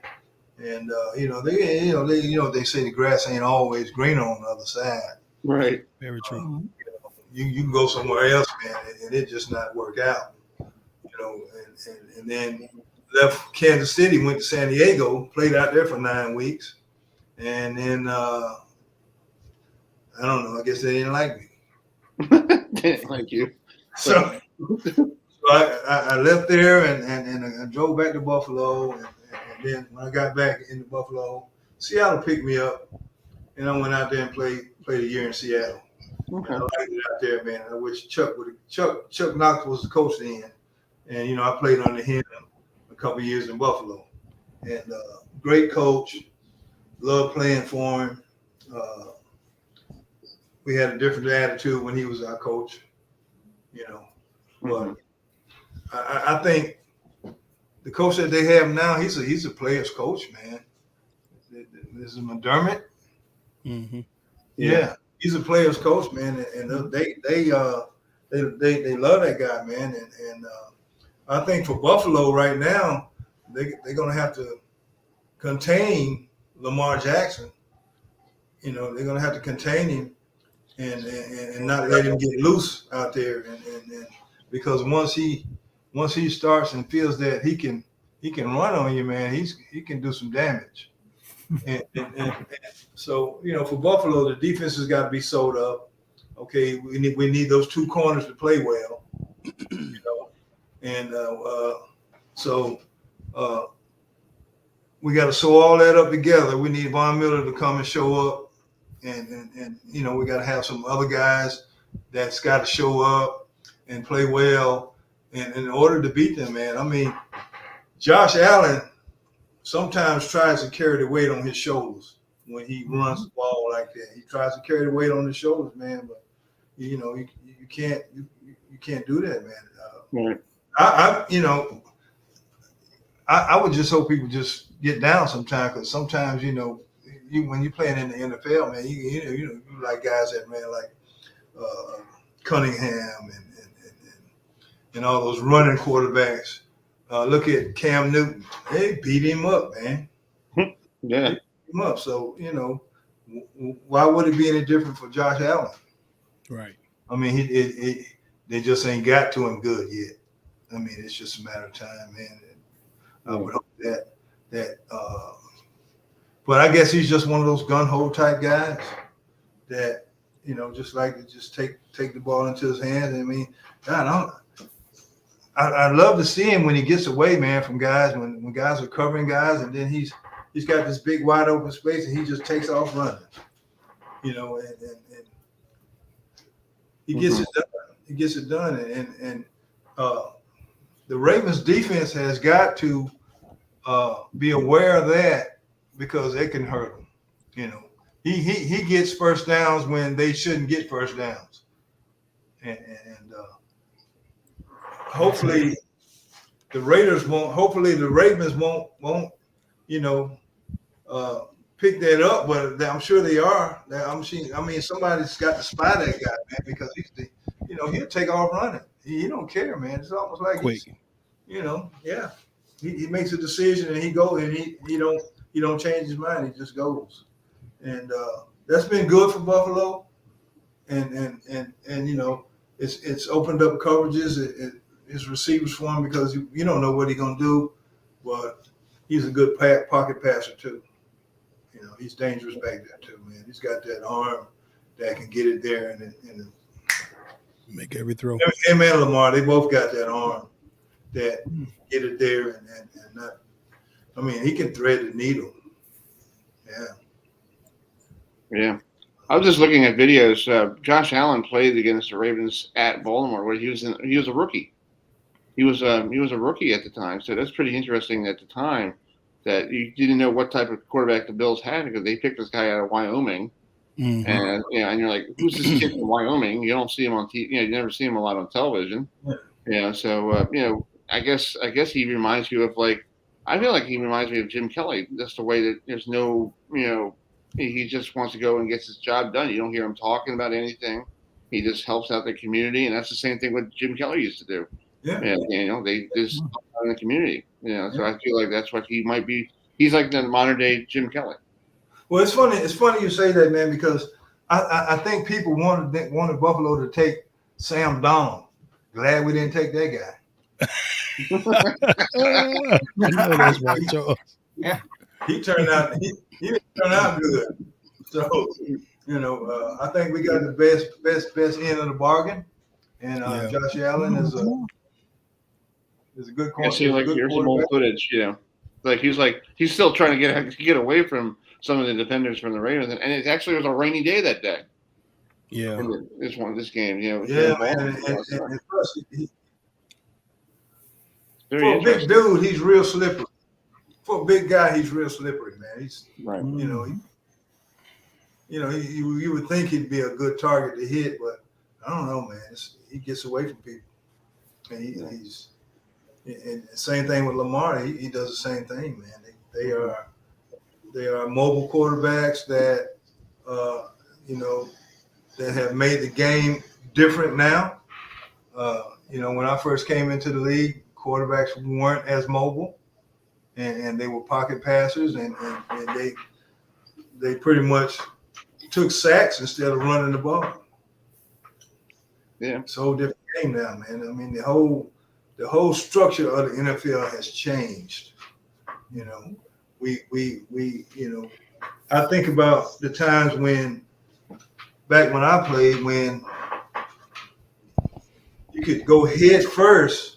You could go head first, and wouldn't nobody throw no flag. You can't do that stuff now, man. You can't. Charles, keep it 100, man. Tell them the truth, man. They used to teach us to hit with our heads. Yeah, if we didn't go in there with our head, they called you soft, or they thought you was, you was gunshot. Yeah, exactly. They used to literally tell us to lead with this thing first. Stick your face up in there. Put the crown of your head, man. Exactly. And if you can knock him out, knock him out. Exactly. That's exactly how they told us to play the game. Yeah, that's how we played. We was taught that way from kids all the way through the NFL. Yeah. We got to the NFL, they teaching us the exact same thing. Yeah. Stick your face in there. If you go in there and you get ready to shoot a block and you do your head like this, they take you out. They literally thought you was soft, and you really was just like, it didn't even make sense even to us to stick our head in there sometimes. So it's like, I don't know. We get brainwashed in everything we do in life. I don't care what it is you're doing. Yeah, a doctor, lawyer, scientist. Then we get our concussions, and then we get the smelling sauce, and then we go back in. Tell them again, Charles. There wasn't no concussion protocol or none of that stuff going on. None of that. That's right. So, how many you see? I'm seeing Adam, 5. bring it home. You get the last question. Go ahead. All right, guys. Quarterback comparison. Josh Allen and Lamar Jackson, two of the best quarterbacks in the AFC right now. So Charles, how will Josh Allen do against Ravens on Sunday? And Daniel, how will Lamar Jackson do against the Bills on Sunday? Knowing about the Bills defense, they've lost Micah Hyde for the year. Jordan Poyer isn't doing so good. So Charles, will start with you. Talking Josh Allen, what will Josh Allen have to do to beat the Ravens on Sunday? He will have to protect the football, not try to throw the ball into places that he shouldn't, and if he can keep the turnovers down, I think that would be a good thing for Buffalo. Yeah. So same question, right? Same question for Daniel, Adam? Yeah, same question for Daniel. It's called, how can Lamar Jackson go against the Bills defense, knowing what we know about the Bills defense, after Miami? Well, I'm gonna tell you right now. I think the biggest thing for Lamar is just to kind of to be comfortable, to know where his hot reads are at all time, because they're gonna blitz him. They're definitely gonna send those guys hard and fast at him, and they're gonna take shots at Lamar the entire game. So I think he's gonna have to be poised. He's gonna be poised under pressure. He's gonna have to make a couple of big throws early on when they send the blitzes to shut that down early, so they'll stop doing that as much. And then he's just gonna have to control the clock. Make plays on third downs and don't get into long yardage situations, and just control the ball. As long as he can control the ball, he controls the clock. If he controls the clock, we win the time possession battle and the turnover battle. I think we got this one in the books. He just don't throw the ball. Don't throw the ball errant throws, and just be smart where you throw the ball at. Take what they give you, because they're going to give you some open guys in short ranges, and you might have to nickel and dime and dink and dunk. The entire game almost until the fourth quarter, and then you can hit him with some deep balls. But I think he's a seasoned vet, and he's poised, and I think he's ready for the Bills right now. And I know this is going to be one of the biggest challenges of the year that he's going to definitely get. The Bills just lost this last week, if I remember correctly, against the Dolphins, right? Yeah. Is that correct? Yeah. So I know they're gonna. It's just like we lost week before. It wasn't about the loss; it was how we was going to bounce back. And that's what the Bills thinking right now. They thinking they got to go bounce back from this loss we took. We lost the game. We shouldn't have. If I remember correctly, the OC from the Bills had like a temper tantrum up in the press box. Yep. Really. Ken Dorsey, the offensive coordinator from Buffalo. Yeah, we don't get to. We don't get to see that very often, right? But that's true. That's real life, man. That's when somebody's really passionate about what they do.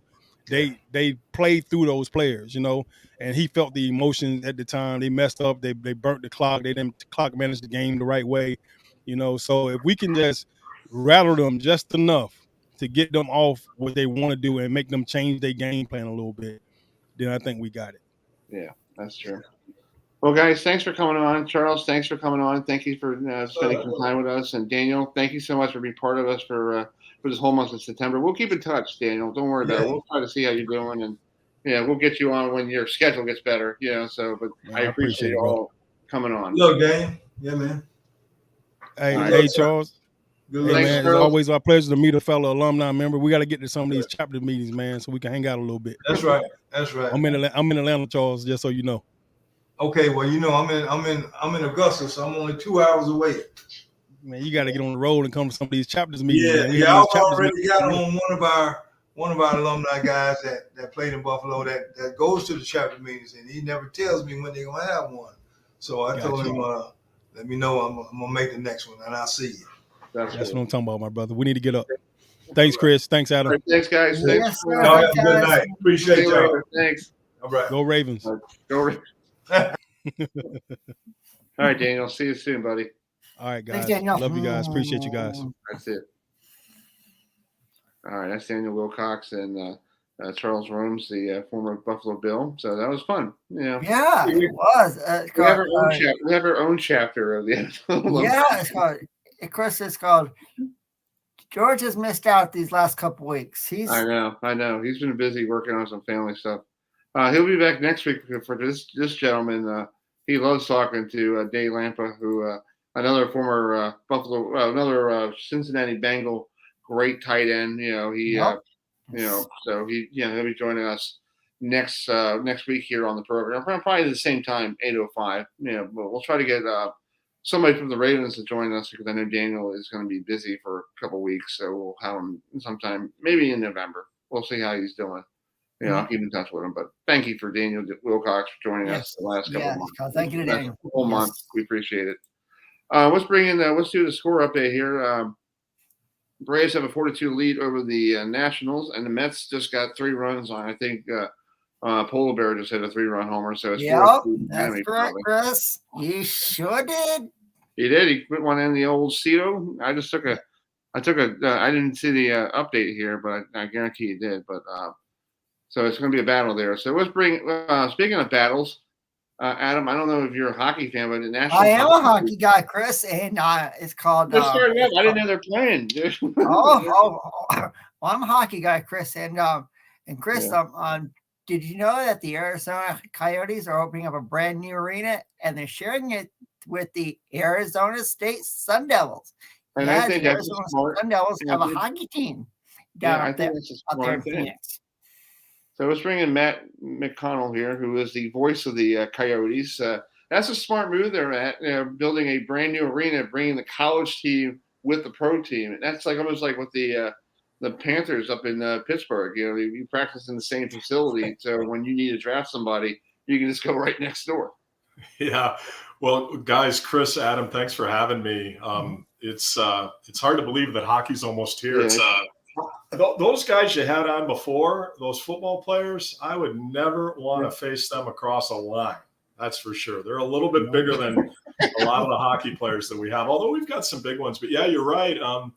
It's quite a buzz here because the Coyotes are going to move into the brand new facility that Arizona State Hockey has just erected. And, hopefully it's a temporary home, obviously, a temporary solution to what is hopefully going to be the approval by the Tempe City Council for the big project, which would be a 16,000 seat arena right along the Rio Salado River in Tempe. If that happens, it's going to be spectacular. And speaking of spectacular, college rinks, I will put the ASU rink up against any other rink. I did college hockey for the CBS Sports Network for 4 years, and so I got into a lot of the arenas. And this facility is something else. And what they've done in 5 or 6 years at the D1 level, going to the NCAA tournament a couple of times, they've done a great job, and we're excited to share it with them. I got to ask you a question. What's going on there in Arizona with the Coyotes? Because they used to have a great franchise. When they first moved from, they actually came from Canada. I think they were they the Quebec Nordiques or no, the Winnipeg Jets were the relocation. Yeah. It's kind of funny because I've actually been on both sides of it. My team, I was with the Atlanta Thrashers, so I used to get to DC all the time, and they moved to Winnipeg. Well, that team moving to Winnipeg replaced Winnipeg moving to Phoenix back in 1996. So I've kind of been on both ends of it. No, you know what? Look, there's no question they needed a new arena. Glendale is way, way out in the West Valley. It's hard for the fan base. It always has been for the fan base to get there, especially on weeknights. Phoenix is, the fastest growing metro in the country. Traffic is something else. And I'll tell you what, it's one of those deals where, as you can see right there, this was back at the return of play when we were starting to have fans be allowed back in the building. Right. But the building itself, Gila River Arena, is a beautiful building. It's just in the wrong place in town. And by getting to Tempe, all the people in the East Valley communities like Chandler and Tempe and Gilbert and Mesa, all big parts of the Valley of the Sun here, they'll have a much easier time getting to games. And so that's kind of what we're looking for. We're looking for an opportunity to, kind of be centralized because Tempe is right next to downtown Phoenix. And if it goes through, I think it's going to be a win-win for everyone. Yeah, I think that's great. Because I think people don't think hockey in Arizona, but hockey's been exploding in this country ever since somebody named Gretzky went to LA. Because if he didn't go to LA and stayed at Edmonton with the Oilers, we probably wouldn't have teams in Phoenix and Florida and all of these different little cities, and it's pretty great for the game. It sure is, Chris. And I'll tell you what, my career began in 1993 as the radio guy for the Mighty Ducks of Anaheim back then. And I tell everybody, I wouldn't be sitting here talking to you guys tonight, and I would have not been, this is, I believe, my 29th season in the NHL. I would never have gotten a sniff, I don't think, had it not been for the expansion of the Sun Belt. And you're right, Wayne Gretzky, when he got traded to Los Angeles, it changed everything. It really created a Sun Belt footprint for the league. And, it obviously Anaheim's done great. They won the Stanley Cup in 2007, I believe. So they're a great franchise, and the Kings are going to be great this year. And, since then we've had Dallas and Tampa and Arizona. So it's pretty good. And by the way, that comparison to where Glendale is in comparison to the rest of the Valley isn't all that different from when the Capitals played way out in Landover. Right. very similar. It was always kind of a hard place for the people to get to. I remember I had tickets for a couple of the Capitals games with my brother, and it's like the traffic was horrendous. And all of a sudden, you get out there, and you're like, "Where's the stadium?" And it's like right there at the Capitol Center. I'm like, "Okay." And you get there, and it's like the old 1970s way they built things. So it's like you're like, the heck is doing these things? But I still remember the PA announcer when he'd say, the team would take the ice, and he'd go, "Here are the Capitals." Yeah, I always love it. And I think it's also cool. Back then, I got a chance to go see some games because a lot of organizations had, I think they had the Capitals had something going on with Keyword or something like that. You got free tickets or something like that. If you buy this or this, but they don't do that anymore. Why don't they do that to bring fans back to the stadium or the arenas? Because that helps bring the game back to young kids who can't afford a ticket. Yeah. I think like everything in sports, the economics have really changed, right? I mean, I remember when, you could get a baseball ticket for $4 or $5 and you could sit in the upper deck it's just, when I went to Anaheim in '93, glass seats were $1.25. Wow. We have a lot of snowbirds here in Arizona, and not to maybe jump on some of the Canadian teams a little bit, but it's a fan in Toronto or a fan in, really in Vancouver or Edmonton, they could actually, when we were playing in Glendale, we had fans tell us that they could actually fly to Arizona, get tickets, buy the airfare, get the hotel, and it would be less than attending a game in some of those cities. So, it's sad. It's unfortunate, but that's kind of the world we're in these days. Mm-hmm. Hey, Adam, you got something for Matt? Yeah. No matter it's called, living here in North Carolina, I can say, I remember when the Carolina Hurricanes were the Hartford Whalers, and they played at the Hartford Civic Center. And it's like, I never would have thought in my life I would have had an NHL team here in my home state of North Carolina. It's crazy. Talk to us what it's going to be like to share an arena with Arizona State. And Chris, the arena is actually called Mullet Arena. Okay. So Matt, you're probably going to have a lot of when fans, when they think of the mullet haircut, they may think of your arena. So tell us what it's going to be like to share an arena with Arizona State. It's called Nobody don't realize that Arizona State, they do have a hockey team out there in Tempe. They do. And like I said before, they have qualified for the NCAA tournament. They're independent right now. And, you look at their schedule, they don't duck anyone.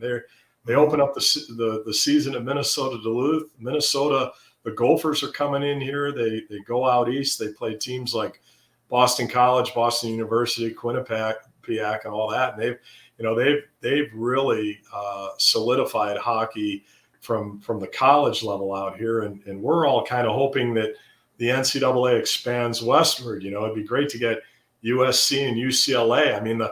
The club team down in Tucson for the University of Arizona routinely draws 6,000-7,000 to their games, and It's a club team. You look at, I want to say 2 years ago in the NCAA, there were 19 kids playing from the state of Arizona. Austin Matthews, even though he was born in Santa Rosa, California, he grew up in Scottsdale, and he's arguably one of the best goal scorers in the National Hockey League now. So it continues to grow. And the whole thing about Mullet Arena, I think it's interesting because we always associate the haircut with hockey, right? Mm-hmm. But it's actually the arena is named after the Mullet family, who are big-time supporters of Arizona State University and their athletics. So I'm trying to talk my partner, Tyson Nash, when we finally get, we open up on the road for 6 and then we come home for 4. And I'm trying to talk my partner, Tyson Nash, who used to have an unbelievable mullet.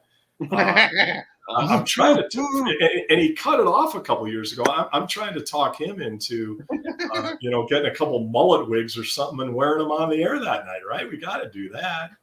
That's awesome. And can I tell you a good Carolina Hurricanes story? Sure, go for it, man. Well, we when I was in Pittsburgh doing Penguins radio, we had a game against Carolina in Greensboro.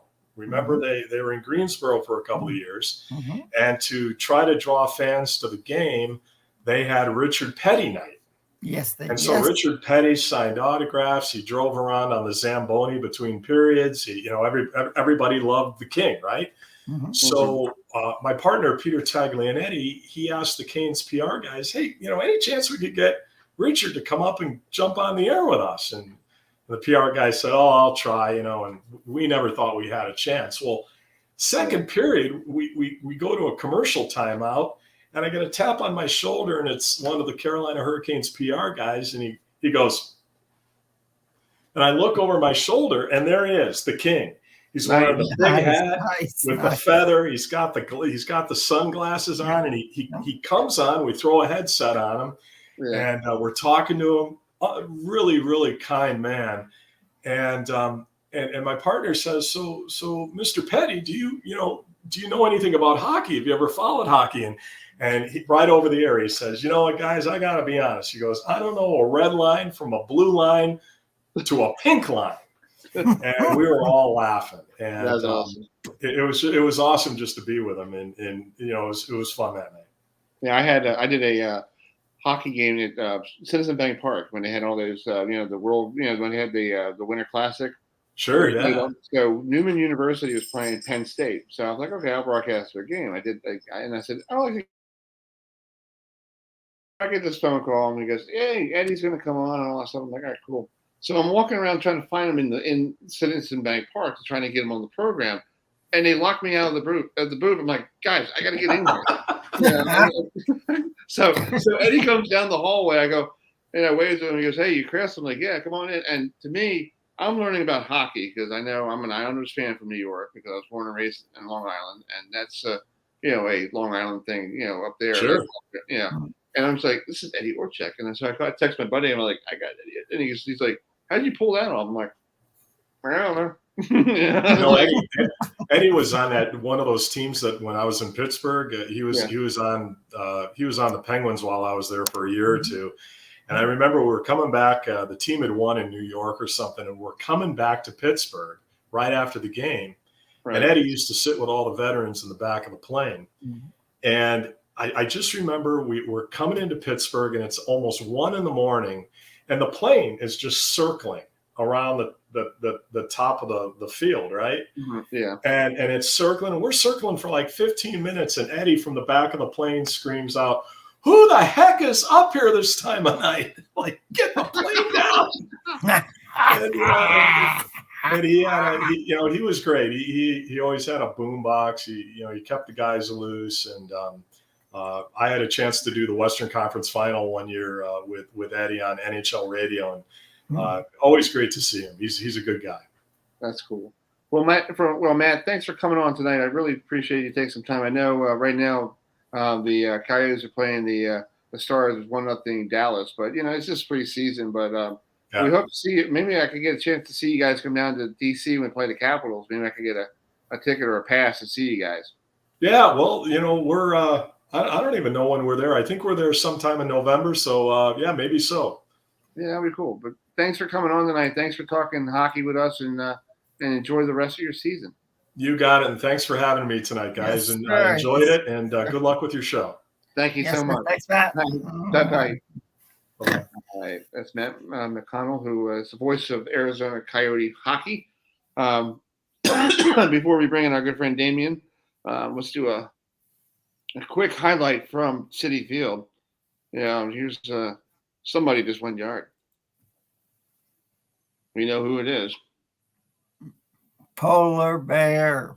The Polar Bear going yard. His 40th home run of the season, and it's still 4-3 in favor of the Marlins, but they're going nuts there in Citi Field. The Mets have a quick 2-game series with the Marlins, and then they go down to Atlanta for a battle between Braves and Mets this weekend. And it's going to be on Sunday Night Baseball and also on Fox this weekend. So a big game for both teams trying to get back into the postseason. So that's it's called.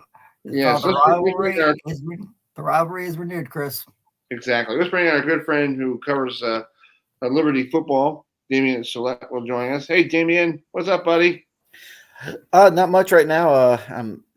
Was a little cringing at the Alonso home run because I'm a Braves fan, so I'm kind of hoping. All right, Damian. So I'm really hoping the Braves can, at least draw even, heading into that series since both teams have mathematically clinched postseason berths. And I've been on the bandwagon of maybe you rest your starters and let the Mets win the division so you're fresh going into the postseason. But winning the division and having that advantage going in is a little too much to pass up on. And or if you really want to play it against the Padres, and with that lineup, if you're the top wild card, you play the Padres. If you're the winner of the NL East, you take a bye week and you wait for the winner. I think Cardinals and somebody. Well, that's if the Padres make it. I mean, they're not right. Since the Soto trade, they haven't done much of anything. I thought they were going to run away with the NL West because I did a polling question right after the Nationals sent them out to San Diego, and people were like, "Oh, they're going to win the NL National League Championship Series." Okay, right now we don't even know where they are this time next week. That's what baseball is. So anyway, how's Liberty football? You guys are doing great. Last week you got Akron came to town, and that must have been fun seeing a different school. And the next couple of weeks you got BYU and Virginia Tech on the schedule. So that's going to be a very good year for you guys. Yeah, for Liberty, it ends up being 4 Power 5 teams on the schedule this year. We've already played Wake Forest and lost by 1 in Winston-Salem. That's the week before Wake took Clemson in double overtime. You mentioned BYU comes to Lynchburg later in October. And then in November, Liberty goes to Arkansas and then hosts Virginia Tech the weekend before Thanksgiving. So, I went to Provo in 2019. It's probably been my most favorite trip on the Liberty beat so far. And looking forward to seeing the type of crowd BYU brings to Lynchburg, and getting a chance to go to Arkansas will be fun. I know lost a little bit of luster for the Arkansas-Alabama game this upcoming Saturday with the Razorbacks losing to Texas A&M, but I think Arkansas is still going to be a top 10, top 15 team when Liberty goes there first weekend of November. So it'll be another good test for the Flames to see if they can pad their resume heading down this stretch run. Yeah, and a lot of people this year are trying to figure out what type of Liberty team is out there, because last year you had the quarterback right now for the Tennessee Titans. He was there for a couple of years, and they're wondering if that's the person who put Liberty on the map, or can Hughes Freeze bring some good talent back in? Yeah, so right now Liberty has gone through 3 starting quarterbacks through 4 weeks. You have to go back and look. Now you're showing highlights of Jonathan Bennett. That's a touchdown pass to Caleb Coleman from this past Saturday against Akron. Charlie Brewer, the Utah transfer, started the season at Ole Miss, suffered a fracture in his right hand, showing you right here on the screen, right below his thumb right here. So he had to have pins placed in because he went on a throw and he hit a helmet of a player. So he's going to be out for, I think, another 4 weeks, maybe. I know he's targeted in the BYU date. Caden Salter, the transfer from Tennessee, similar skill set to Malik Willis, started against UAB and started against Wake Forest. If you take away some interceptions on some balls where he should not have thrown them into the coverages that he did, has played really well in terms of being able to move the ball, a pure dual threat. Got hurt against Wake Forest, and Jonathan Bennett, who's a 4th-year sophomore, finally made his first career start against Akron and played really well. Had 2 touchdown passes on the first 3 drives, and the one drive that didn't end in a score wasn't his fault because left tackle just totally whiffed on a block, and Bennett's getting ready to move in the pocket and look to pass, and he gets blindsided and loses the ball. With 3 different quarterbacks, and they've actually played a 4th already this year. Nate Hampton played a little bit in the 4th quarter against Akron. They've had to shuffle some pieces in there. They've had to shuffle offensive line. I think they've gone to 2 or 3 different starting lineup combinations because of injuries and just getting guys in positions that can be effective. And plus, wide receiver wise, Caleb Snead, probably one of their best outside receivers, hurt his right foot against Wake Forest, and he missed the Akron game, and he might miss this weekend against Old Dominion. So the offensive side's been hit with injuries quite a bit, and so that's why you see they only scored 21 points against Akron, because the consistency isn't there, because your guys aren't in there week to week. And that's something Hugh Freeze has been really transparent about, is he's not happy with the lack of consistency. And I think once you get a group together healthy for multiple weeks, I think you'll see the consistency improve. And I think that's what, will be the thing that puts Liberty over the top this year, because the defense has been really solid through 4 weeks. Yeah. Hey, Adam, you got a question for Damien? Yeah. Now, Damien is called. I live here in Western North Carolina, and there's actually a tight end on the Liberty football program. His name is Braden Monday, and he's from my hometown of Waynesville, North Carolina, and he played at the high school I went to, Tuscola High School. So we're all very proud of Braden. Playing at Liberty under Coach Hugh Freeze, and tell us what it's going to be like to have BYU, and Virginia Tech coming to Lynchburg to play you guys. I'm assuming both games are going to be sellouts, and the crowds are going to be absolutely nuts. Yeah, Dave. First, I'll touch on the first one about Braden Monday. It's been disappointing not to see him on the field so far this year. He suffered an injury right before the season opener against Southern Miss and hasn't played yet. I have seen him walk in the hallway after being in training room after some practices, and looks like he's getting better, and hopefully he'll be back before the season's over. But yeah, to your second point about BYU and Virginia Tech, those are big games for Liberty, and Liberty's been really hyping this as the best home schedule in program history, because it's the first time they've gotten 2 Power 5 programs to come to Lynchburg. Syracuse was the first one in 2019, and they haven't had anyone since.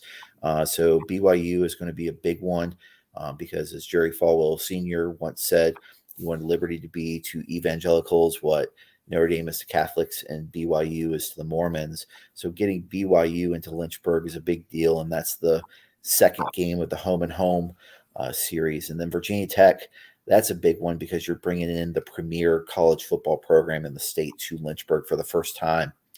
And that's, that game's going to be a sellout. It'll probably be a lot of Chicago Maroon and Burnt Orange there. I'm expecting, Virginia Tech fans to gobble up the secondary market tickets, and, to get, better seats, because, this away team section is somewhat limited, especially in the second level. So I'm sure, you'll get some Tech fans. I'll try to be getting some lower level seats to, really help balance out the crowd noise there. And that's a big deal for Liberty to be able to get those 2. And the Virginia Tech game's the second of a 6-game series between the programs. Liberty's going to go to Blacksburg in 2027, 28, 29, and then Tech's going to come to Liberty in 2030. And with the way Power Fives have been dropping Liberty in recent weeks off future schedules, and that's to accommodate Liberty's move to Conference USA. That's the only Power 5 coming to Lynchburg in the foreseeable future, when Liberty had home dates with Virginia, Wake Forest, Duke, North Carolina set up through the 2030 season, in addition to Virginia Tech. So that's one that Liberty's really been hoping to hold on to. So that way you do have the appeal of bringing in an in-state Power 5 to Lynchburg, down the line. Yeah, and like you said, going to Conference USA is going to be great. But Liberty did beat Virginia Tech during that COVID year. Because I remember watching that game, seeing the score, the winning field goal in the last minute, to beat Virginia Tech, and that kind of ruined Justin Fuente's career at Virginia Tech there. Yeah, and you'll have Tech fans that will come back and say Fuente should have been fired then, if not at the end of the 2020 season, instead of being extended to 2021, because Brent Pry's having to do yeoman's work right now and trying to help, get that foundation rebuilt for that program and get them competitive again. But yeah, that was one where I think it was the year before in 2019 that Virginia Tech went to Old Dominion, and that was a game Tech was ranked. Everyone was predicting them to win, and then Old Dominion comes in and beats them pretty convincingly, if I remember correctly. Mm-hmm. And I think that was kind of where everyone was saying that's sort of been where things started to turn in the wrong direction for Virginia Tech. And you see Old Dominion's done well afterwards with Ricky Ronnie now, and Liberty's on that upward trajectory with Hugh Freeze. That's a game like Liberty fans want to see Liberty win, because the COVID year, there's you didn't play in a Lane Stadium with 60,000 fans screaming and going crazy. You played in front of 1,000 fans, right. And mostly that was families, so you didn't get that type of atmosphere. So it'll be interesting to see how packed Williams Stadium can get and how loud it can get for when the Hokies and again when the Cougars come to town. Exactly. Well, Damian, thank you so much for coming on tonight, and I hope to see you. I'm planning on trying to get to that Virginia Tech game at the end of December, November, before Thanksgiving and before I get locked down for holiday season. But all that stuff. But thanks for coming on, and we'll keep in touch. Okay. Absolutely, guys. Thanks for having me on. Yes, all right, sir. buddy. Damian. All right, see you, buddy. See you. See you. All right, it's Damian Gillette, who covers Liberty University athletics for the News Observer down there in Lynchburg, Virginia. We're going to wrap up the show here. Just Adam and I tonight. I guess George had something going on, but we do want to send a quick shout out to George. We'll do this next week. He got an endorsement today. Folks, if you don't know him, he's running for Board of Education out there in Indiana. And one of the former mayors of his old town in Connecticut gave him an endorsement today. So that's really nice of them, giving him an endorsement. So, folks, next week we'll be back here at a good time at 7 o'clock. We'll have probably the guy running for Board of Education. We'll find out what's going on with him lately. But we'll be on next Tuesday night at 7. Before we go, if you guys want to subscribe to our channel, go to the bottom right corner, click on it, and we have a little presentation for you for a minute here, and subscribe to our channel. Here it is.